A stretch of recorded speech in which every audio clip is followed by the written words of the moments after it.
नमस्कार, आदाब, सत श्री अकाल, गुड मॉर्निंग दोस्तों। जीएस वाले भैया आपका हार्दिक स्वागत एवं अभिनंदन करते हैं। तो दोस्तों हम लोग यहाँ पर जीएस की फुल तैयारी कराते हैं, जो किसी भी एग्ज़ाम में जिसमें भी जीएस पूछी जाती है उसके लिए काफ़ी हेल्पफुल होता है। क्योंकि दोस्तों हम लोग तैयारी ही इस प्रकार से करते हैं, पहले थ्योरी करते हैं, उसमें मल्टीपल टाइम्स रिवीजन करते हैं, फिर एमसीक्यूज सॉल्व करते हैं जिसमें पीवाईक्यूज होते हैं और एक्सपेक्टेड क्वेश्चंस भी होते हैं। उसके बाद दोस्तों वन लाइनर क्वेश्चन सॉल्व करते हैं। तो दोस्तों जब इस तरीके से हम होलिस्टिक वे में सभी चीज़ों को कवर करते हैं तो दोस्तों जाहिर सी बात है वो एग्ज़ाम के लिए काफ़ी हेल्पफुल हो ही जाती है।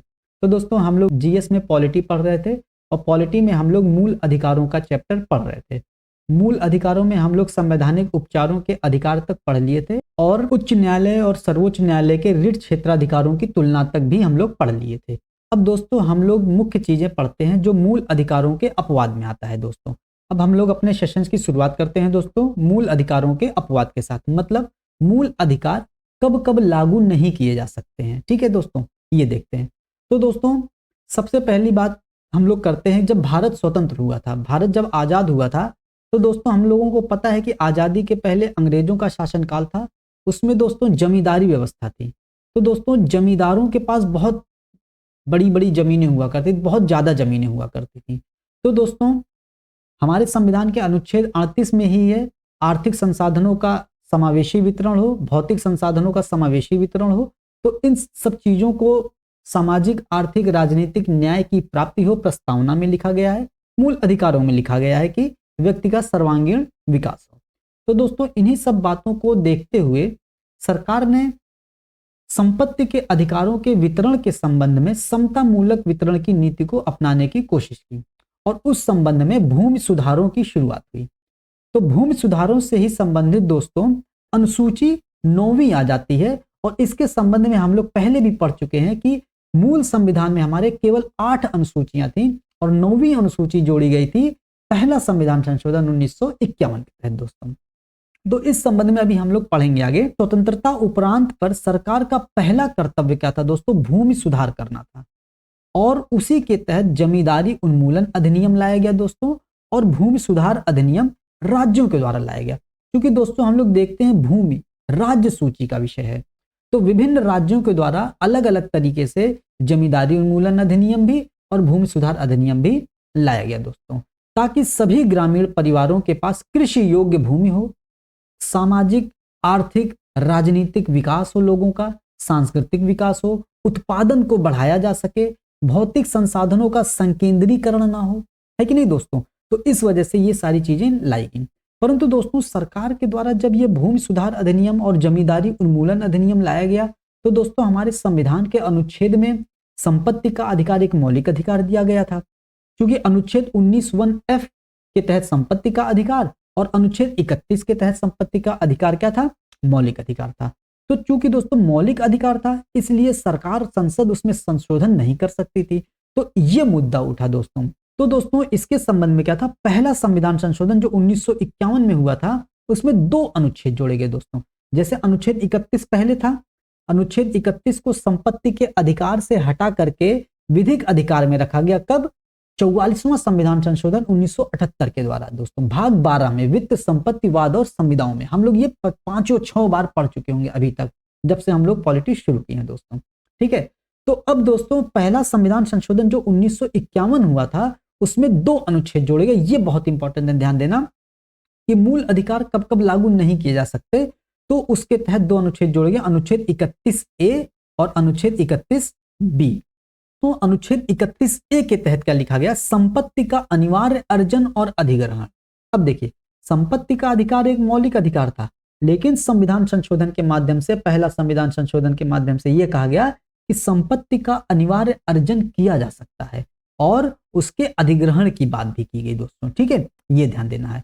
और इसके तहत यह कहा गया कि संपत्ति के अनिवार्य अर्जन और अधिग्रहण के संबंध में जो विधि बनाई जाएगी उसको न्यायालय में चुनौती नहीं दी जा सकती।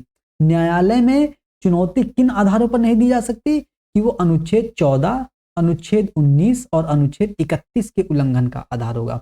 मतलब अनुच्छेद 14 विधि के समान समता और विधि के समान संरक्षण, और अनुच्छेद 19 वही 19(1)(f), ठीक, और अनुच्छेद 31 जो संपत्ति का अधिकार था। इसके तहत चुनौती न्यायालय में नहीं दी जा सकती। क्यों? क्योंकि संसद के द्वारा एक अलग से प्रावधान कर दिया गया अनुच्छेद 31A के तहत कि संपत्ति का अनिवार्य अर्जन किया जा सकता है दोस्तों। और अब उसके बाद अनुच्छेद जो 31B भी जोड़ा गया, इसमें क्या दोस्तों किया गया, 9वीं अनुसूची को जोड़ा गया। ठीक है दोस्तों, अब 9वीं अनुसूची को इसलिए जोड़ दिया गया ताकि संपत्ति का अधिकार एक मौलिक अधिकार था और लोगों को लगता मौलिक अधिकार का हनन हो रहा है तो न्यायालय में जाके अपना वाद दायर कर सकते हैं, न्यायालय 5 प्रकार की रिटें जारी कर सकता है। तो इसलिए 9वीं अनुसूची दोस्तों जोड़ी गई और 9वीं अनुसूची में यह प्रावधान किया गया कि इस 9वीं अनुसूची में जो विषय शामिल होंगे उनका न्यायिक पुनर्विलोकन नहीं किया जा सकता है। मतलब पहले संपत्ति के अधिकारों का अनिवार्य अर्जन और अधिग्रहण का प्रावधान किया गया, और फिर जाहिर सी बात है जब यह प्रावधान किया गया लोग न्यायालय जाएंगे तो न्यायालय से अपने इन विषयों को, अपने इस कानून को संरक्षित करने के लिए अनुच्छेद 31 भी जोड़ दिया गया कि इन विषयों को न्यायिक पुनर्विलोकन नहीं हो सकता है जो 9वीं अनुसूची में शामिल किए जाएंगे दोस्तों। ठीक है, ये यहां पर पेश थोड़ा समझिएगा। उसके बाद न्यायिक पुनर्विलोकन नहीं किया जा सकता है, अर्थात जो जमींदारी उन्मूलन अधिनियम आया और जो भूमि सुधार अधिनियम आया उनको संवैधानिक संरक्षण दे दिया गया है कि नहीं, कि सरकार जमींदारी उन्मूलन अधिनियम लागू कर सकती है, सरकार भूमि सुधार अधिनियम लागू कर सकती है ताकि भूमि का, संपत्ति का समान वितरण हो, है कि नहीं, आय, प्रतिष्ठा, सुविधा और अवसर की असमानताएं कम हो, है कि नहीं, आय की विषमताएं कम हो, आय समानता फैले। तो इसलिए अनुच्छेद 31A, अनुच्छेद 31B का प्रावधान दोस्तों किया गया किस संविधान संशोधन के तहत, प्रथम संविधान संशोधन 1951 के तहत, और इसी के तहत 9वीं अनुसूची अनुच्छेद 31B के तहत जोड़ी गई दोस्तों, है कि नहीं, ये चीज हम लोग पढ़ भी चुके हैं। अब दोस्तों इन दोनों प्रावधानों का उद्देश्य क्या था, भूमि सुधार को गति प्रदान करना था। ठीक है दोस्तों, लेकिन क्या होता है आगे धीरे धीरे इसका दुरुपयोग होने लगता है। दुरुपयोग होने के संबंध में इसमें अनेक कानूनों को सम्मिलित कर दिया गया, मतलब सरकार मनमानी करने लगी, जिसका मन किया सरकार का जो मन किया उसको इस 9वीं अनुसूची में शामिल कर दी कि इसका तो न्यायिक पुनर्विलोकन हो ही नहीं सकता, इसीलिए इसका दुरुपयोग होने लगा इस कानून का। फिर जब दुरुपयोग होने लगा न्यायालय ने संज्ञान लिया और न्यायालय ने कहा इसी दुरुपयोग को रोकने के लिए IR कोहिल्यो या सेलो केस कहते हैं, तमिलनाडु वर्सेस तमिलनाडु 2007 आया और कहा गया कि 9वीं अनुसूची में शामिल कोई विषय है तो न्यायिक पुनर्विलोकन नहीं हो सकता है। ठीक बात है, लेकिन यदि वो संविधान के आधारभूत ढांचे का उल्लंघन करता है तो न्यायिक पुनर्विलोकन हो सकता है दोस्तों। मतलब समझ में आई बात। IR कोहिल्यो या सेलो बनाम तमिलनाडु केस 2007 में कहा गया कि 9वीं अनुसूची में कोई भी विषय शामिल किया जा सकता है, उसका पुनर्विलोकन नहीं होगा, लेकिन यदि कोई ऐसा विषय शामिल किया जाता है जो संविधान के आधारभूत ढांचे का उल्लंघन करता है तो उसका न्यायिक पुनर्विलोकन अवश्य होगा दोस्तों। और इसमें एक प्रावधान यह भी किया गया दोस्तों, आधारभूत ढांचे का प्रावधान हम लोग पढ़े थे, कब दिया गया था, 1973 केशवानंद भारती बनाम केरल राज्य में।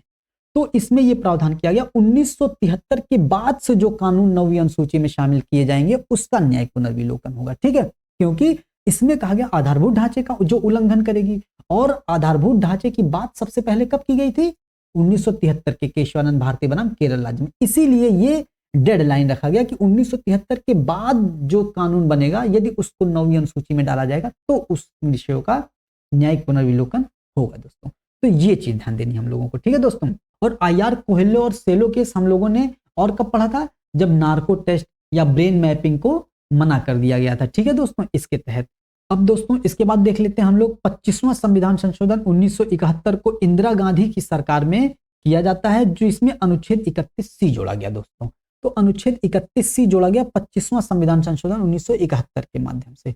उसके पहले एक अनुच्छेद 31A और 31B पहला संविधान संशोधन के माध्यम से जोड़ा गया था। इसके तहत दोस्तों क्या किया गया, अनुच्छेद 39B और 39C को लागू करने हेतु कोई विधि यदि बनाई गई है तो उसे अनुच्छेद 14 और अनुच्छेद 19 के उल्लंघन के आधार पर चुनौती नहीं दी जा सकती दोस्तों। ये ध्यान देना है, क्योंकि अनुच्छेद 39B में आता है कि भौतिक संसाधनों का समतामूलक वितरण होना चाहिए। अनुच्छेद 39C में आता है आर्थिक शक्तियों का संकेंद्रीकरण नहीं होना चाहिए। मतलब भौतिक संसाधनों का अनुच्छेद 39B में है और आर्थिक शक्तियों का संकेंद्रीकरण रोकना अनुच्छेद 39C में है। इसमें कहा गया यदि अनुच्छेद 39B और अनुच्छेद 39C को लागू करने के लिए सरकार कोई कानून बनाती है, संसद कोई कानून पास करती है, तो उसको न्यायालय में चुनौती नहीं दी जा सकती है अनुच्छेद 14 और 19 के आधार पर। ठीक है दोस्तों, ये ध्यान देना है। मतलब इसमें क्या किया गया, नीति निदेशक तत्व अनुच्छेद 39B और अनुच्छेद 39C जो नीति निदेशक तत्व में आते हैं उसको मूल अधिकार पर वरीयता दी गई। ठीक है दोस्तों, ये ध्यान देना, अनुच्छेद 39B और अनुच्छेद 39C के तहत किया गया संशोधन अनुच्छेद 14 और 19 के तहत न्यायालय में चुनौती नहीं दी जा सकती। ठीक, ये ध्यान देना है। तो ये दोस्तों एक हिस्सा हो गया इसका। अब हम लोग देखते हैं दोस्तों अनुच्छेद 33। अनुच्छेद 33 में क्या है दोस्तों कि सुरक्षा बलों के संबंध में मूल अधिकारों के अंतरण की शक्ति किसके पास होगी, संसद के पास होगी। मतलब जो भी सुरक्षा बल होगा हमारा, उसके संबंध में संसद को कानून बनाने का अधिकार होगा और उसको किस प्रकार से लागू किया जाएगा ये संसद कानून बनाकर निर्धारित कर सकती है। इसमें 4 प्रकार के व्यक्ति शामिल होंगे। कौन कौन से, सुरक्षा बल होगा, और दूसरा लोक व्यवस्था से संबंधित बल, फिर तीसरा आ जाएगा खुफिया संगठन या आसूचना मतलब इंटेलिजेंस ब्यूरो आ जाता है, और इन सभी लोगों को, इन तीनों को उपर्युक्त को संचार उपलब्ध कराने वाले जैसे वायरलेस टेलीफोन इत्यादि की सुविधाएं जो दी जाती हैं उनके संबंध में यदि कोई कानून बनाना होगा तो वो किसके पास अधिकार होगा, संसद के पास। संसद इन चारों लोगों के संदर्भ में कानून बना सकती है। और हम लोग दोस्तों इसको समझते हैं बड़े आसान तरीके से कि जैसे देखिए सुरक्षा बल है यहाँ अनुच्छेद 33 में, और अनुच्छेद 34 में मार्शल लॉ सैनिक कानून। अब दोस्तों यहां पर हम देखते हैं जो सुरक्षा बल आदि के संबंध में अनुच्छेद 33 में किसके मूल अधिकारों में कमी की जा सकती है, सुरक्षा बल के अधिकारों में, लोक व्यवस्था से संबंधित बल के अधिकार, खुफिया संगठन, इन सब IB CBI में जो होते हैं उनको अपने बारे में पूरा रिवील करने का अधिकार नहीं होता। जैसे आम नागरिक सोशल मीडिया पर कुछ भी डाल सकता है, ऐसे वो लोग नहीं कर सकते हैं कुछ भी, तो उनके अधिकारों का वहां पर कमी की जाती है, उनके अधिकारों को वहां पर विनियमन किया जाता है, क्योंकि देश की रक्षा सुरक्षा का सवाल होता है दोस्तों, इसलिए वहां पर इसका विनियमन किया जाता है। तो अनुच्छेद 33 में हम समझ सकते हैं अधिकारियों के मूल अधिकारों को कमी की जाती है। और अनुच्छेद 34 में जब मार्शल लॉ लागू होगा किसके अधिकारों में कमी की जाएगी, आम जनता के अधिकारों में कमी की जाएगी। दोस्तों यहां से ध्यान से समझना है, ठीक, ये अंतर हो गया। तो अनुच्छेद 34 में जब मार्शल लॉ लगता है या सैनिक कानून लगता है तो क्या होता है दोस्तों, यदि सैनिक कानून लागू है तो मौलिक अधिकार कम किए जा सकते हैं। यदि कोई क्षेत्र घोर अशांति का शिकार हो जाता है तो उसे सेना के नियंत्रण में दे दिया जाता है और उस क्षेत्र में सेना की शक्तियां बढ़ा दी जाती हैं, जैसे AFSPA, armed forces special protection act. दोस्तों तो ये हो जाता है दोस्तों, मतलब अनुच्छेद 33 में सुरक्षा बलों के अधिकारों में कमी करती है संसद, और अनुच्छेद 34 में जब मार्शल लॉ लग जाता है, सैनिक कानून लगता है, तो उसमें आम नागरिकों के अधिकारों को कम कर दिया जाता है। दोस्तों ये ध्यान देना है। अब उसके बाद अनुच्छेद 35 आ जाता है, उसमें मौलिक अधिकारों के संबंध में कानून बनाने का अधिकार केवल और केवल संसद को होगा। मतलब मौलिक अधिकार में परिवर्तन या मौलिक अधिकार के संबंध में कानून बना कौन सकती है, संसद, ना कि विधानमंडल। दोस्तों बहुत इंपॉर्टेंट है, क्वेश्चन पूछा जाता है यहाँ से दोस्तों, ठीक। अब ये तो हो गया दोस्तों अनुच्छेद 32 के बाद अनुच्छेद 33 34 हम लोग पढ़ लिए, प्रथम संविधान संशोधन पढ़ लिए, अनुच्छेद 31A और 31B देख लिए। अनुच्छेद 31A के तहत भूमि सुधार अधिनियम, जमींदारी उन्मूलन अधिनियम आया। अनुच्छेद 31B में आया 9वीं अनुसूची जोड़ी गई। उसके बाद 25वां संविधान संशोधन 1971 को हुआ, जिसमें अनुच्छेद 39B और 39C के तहत जो भी कानून बनाए जाएंगे उसको अनुच्छेद 14 19 के तहत चुनौती नहीं दी जा सकती है। उसके बाद अनुच्छेद 33 में खुफिया संगठन के अधिकारी या सैन्य अधिकारी, सुरक्षा बलों के अधिकारी, आसूचना विभाग के अधिकारियों को या इन सभी लोगों को संचार सुविधा उपलब्ध कराने वाले संगठन या व्यक्ति के मौलिक अधिकारों में कमी की जा सकती है। और 34 में क्या था, मार्शल लॉ या सैन्य कानून जहां लागू होंगे वहां के आम नागरिकों के मौलिक अधिकारों में कमी की जा सकती है। दोस्तों घूमने फिरना, जैसे धारा 144 लग जाती है ना, 4 लोग कहीं इकट्ठा नहीं हो सकते हैं, तो वो क्या है, यही सब है, आम नागरिकों के मौलिक अधिकारों की कमी का प्रावधान किया गया। दोस्तों अब अनुच्छेद 35 में कहा गया था कि संसद मूल अधिकारों के संबंध में कानून बना सकते हैं, मतलब ये संघ सूची का विषय है। अब अगला देख लेते हैं दोस्तों, बहुत इंपॉर्टेंट है, मौलिक अधिकारों के निलंबन केवल राष्ट्रीय आपात में किया जा सकता है दोस्तों। और अनुच्छेद 352 के तहत इसमें क्या कहा गया है कि मौलिक अधिकारों का निलंबन केवल और केवल राष्ट्रीय आपात में किया जाएगा और अनुच्छेद 352 के तहत किया जाएगा। दोस्तों हमने जब पेट के पहले जब एग्जाम ओरिएंटेड क्लास ली थी तो उसमें हम लोग मुख्य अनुच्छेदों के प्रावधान कराए थे।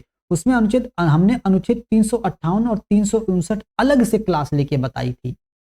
एक दूसरे क्लास चल रहा था, भारतीय राष्ट्रीय कांग्रेस का क्लास चल रहा था, उसमें हमने ये दोनों शुरुआत में ही बता दिया था, बहुत इंपॉर्टेंट था, हमने ये भी बोला था। और अनुच्छेद 359 के संबंध में पेट में सवाल दोस्तों पूछा था। तो दोस्तों सेशन फर्जी नहीं है, इंपॉर्टेंट सेशन है हमारा, एक एक चीजें इसमें एग्जाम ओरिएंटेड ही है, सारी चीजें मिलेंगी। ठीक है दोस्तों, तो अब हम लोग देखते हैं अनुच्छेद 358 दोस्तों। 358 में क्या है कि अब जैसे हम लोग देखते हैं ना आपातकाल लगता है, अनुच्छेद 352, 356, 360 के तहत आपातकाल का प्रावधान किया गया है। तो अनुच्छेद 352 में क्या किया गया, युद्ध, बाह्य आक्रमण और सशस्त्र विद्रोह के संबंध में आपातकाल लगाया जाएगा। तो अनुच्छेद 358 में कहा जाता है यदि युद्ध या बाह्य आक्रमण, मतलब पहला और दूसरा, सशस्त्र विद्रोह नहीं है, केवल पहला और दूसरा है, युद्ध और बाह्य आक्रमण के आधार पर जब भी देश में या पूरे देश में या देश के किसी भाग में राष्ट्रीय आपात की घोषणा की जाती है तो अनुच्छेद 19 दोस्तों अपने आप निलंबित हो जाता है।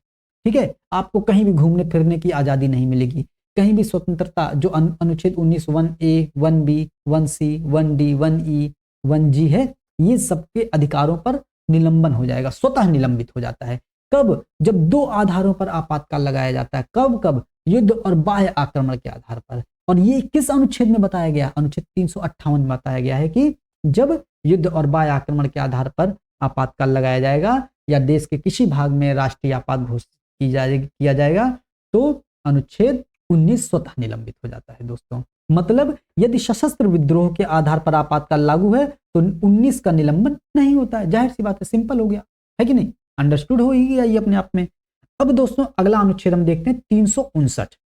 359 में कहा गया है कि यदि युद्ध, बाह्य आक्रमण या सशस्त्र विद्रोह के आधार पर राष्ट्रीय आपात की घोषणा होती है तो सभी या किन्हीं मौलिक अधिकारों के क्रियान्वयन को राष्ट्रपति द्वारा निलंबित किया जा सकता है दोस्तों। मतलब यदि युद्ध, बाह्य आक्रमण या सशस्त्र विद्रोह के आधार पर आपातकाल लगाया जाता है तो सभी मौलिक अधिकारों का निलंबन किया जा सकता है। और कौन करता है, राष्ट्रपति करता है। लेकिन दोस्तों अनुच्छेद 20 और 21 का निलंबन नहीं होगा किसी भी कीमत पे, अर्थात कुछ भी हो जाए, कितना भी राष्ट्रीय आपात लग जाए, अनुच्छेद 20 और अनुच्छेद 21 का निलंबन नहीं हो सकता है दोस्तों। ठीक, ये ध्यान देना है।